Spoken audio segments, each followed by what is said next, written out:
Adobe Photoshop में अब हम जानकारी लेते हैं क्रॉप टूल के बारे में। क्रॉप टूल फोटोशॉप में सबसे इम्पॉर्टेंट टूल है किसी भी इमेज को क्रॉप करने के लिए, काटने के लिए।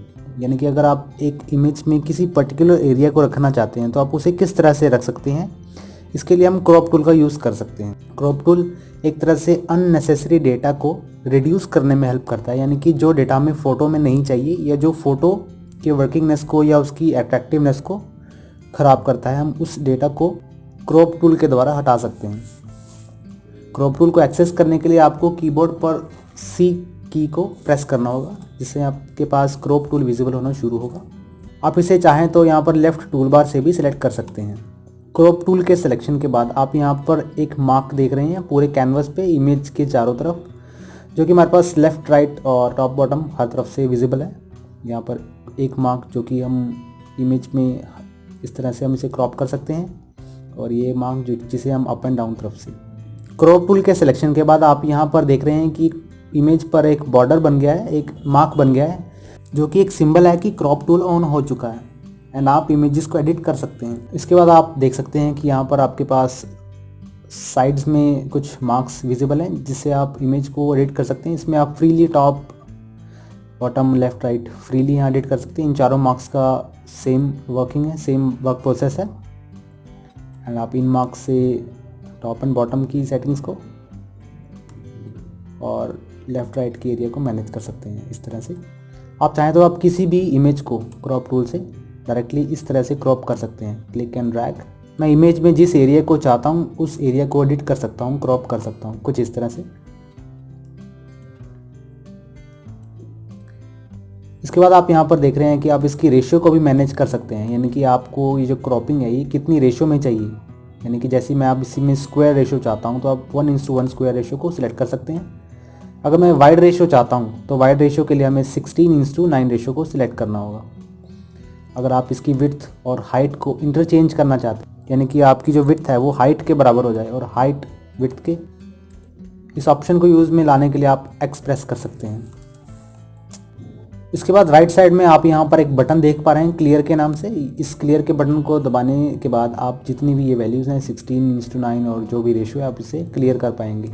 कुछ इस तरह से रेशियो आपके पास बाय डिफ़ॉल्ट जो थी वैसे ही रह सकती है, आप चाहें तो इसमें मैन्युअली सिलेक्ट कर सकते हैं। स्ट्रेटन में आप यहाँ देख सकते हैं कि आप किस तरह से एक क्रॉपिंग एरिया को स्ट्रेट, कुछ इस तरह से कि आपको एरिया कहाँ से कहाँ तक का चाहिए उसे स्ट्रेट लेवल में, यानी कि एक सीधी लाइन के बराबर क्रॉप कर सकते हैं, कुछ इस तरह से। मैं इसे ऑन करके दोबारा करता हूं तो आप इसे इस तरह से देख पाएंगे कि आपको जो इमेज है वो किस एंगल तक क्रॉप चाहिए। अगर आप इसे ऑन करके इस कॉर्नर से इस कॉर्नर तक करते हैं तो आपकी जो इमेज है वो रोटेट हो जाएगी, कुछ इस तरह से। इसे कंट्रोल सेट करता हूँ, हिस्ट्री टूल को यूज़ करते हैं।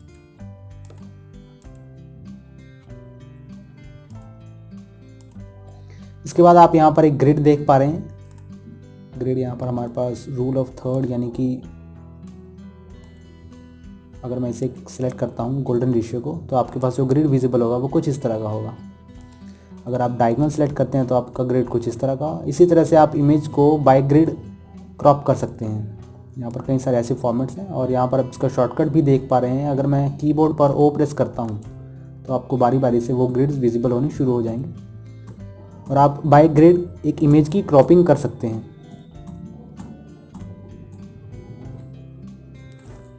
इसके बाद जब आप गियर आइकन पर यहाँ पर सिलेक्ट करते हैं तो आप यहाँ पर देख पा रहे हैं शो क्रॉप्ड एरिया। अगर मैं इस एरिया को इस तरह से करता हूँ, इस ऑप्शन को समझने के लिए गियर के ऑप्शन पर क्लिक करता हूँ एंड देन अगर मैं इसे अनचेक करता हूँ तो आप उस एरिया को नहीं देख पाएंगे जो क्रॉप हो चुका है, कुछ इस तरह से। लेकिन मैं उस एरिया को देखना चाहता हूँ, इसलिए मैं इसको चेक रखूँगा, ऑटो सेंटर प्रीव्यू, कि आपकी इमेज जो है उसकी अलाइनमेंट बिल्कुल सेंटर में होगी या नहीं, आप उसे मैनेज कर पाएंगे इस चेक से। इसके बाद आप इसकी ओपेसिटी को मैनेज कर सकते हैं, यानी कि आप यहाँ पर साइड्स में देख रहे हैं कि जो बैकग्राउंड है वो कुछ ब्लैकिश है। इसकी ओपेसिटी को अगर मैं कम करता हूँ तो आप चेंज देख पाएंगे। कि आपका जो क्रॉपिंग एरिया है उसकी जो कलर स्कीम है या कलर रेशियो है वो कैसी होनी चाहिए। आप इसकी ओपेसिटी को यहाँ से मैनेज कर सकते हैं बाय नंबर्स, आप यहाँ से, एंड बाय एरोज आप यहाँ से। इसका 75% रखता हूँ।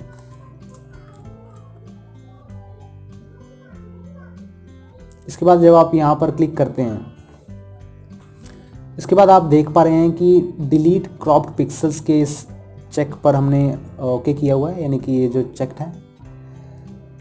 अगर मैं इसे डिसेबल करता हूँ, डिसेबल करने के बाद आप एक चेंज देख पाएंगे। यहाँ पर इनेबल करते ही हमारे पास एक बैकग्राउंड लेयर विजिबल होनी।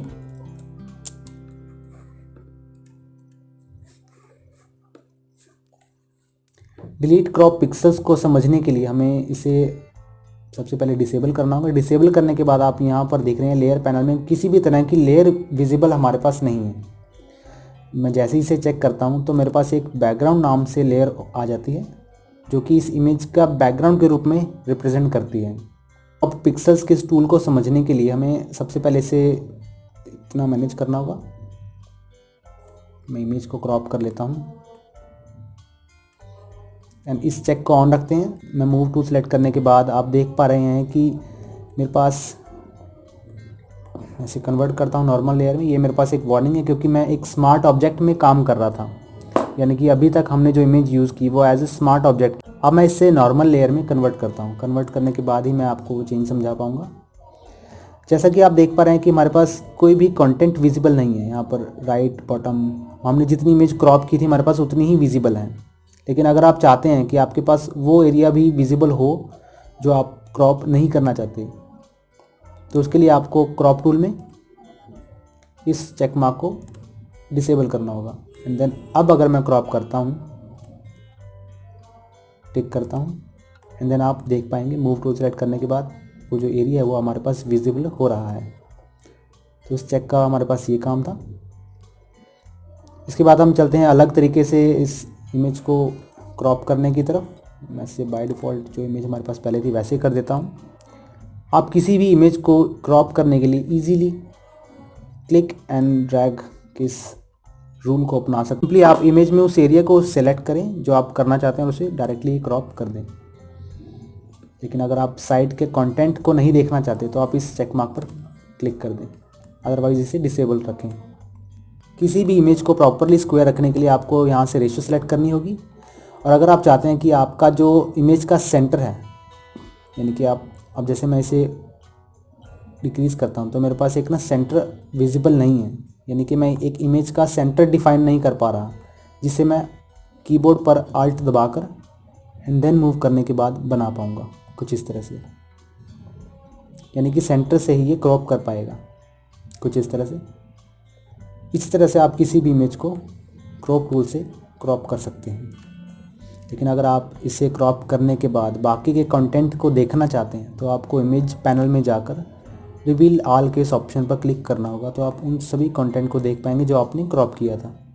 लेकिन उसके लिए आपका ये ऑप्शन डिसेबल रहना चाहिए। अगर ये ऑप्शन इनेबल रहेगा या चेक ऑन रहेगा तो आप उस एरिया को वापस नहीं ला सकते। बाकी के कुछ लेक्चर्स में हम क्रॉपिंग को और भी डिटेल में समझेंगे।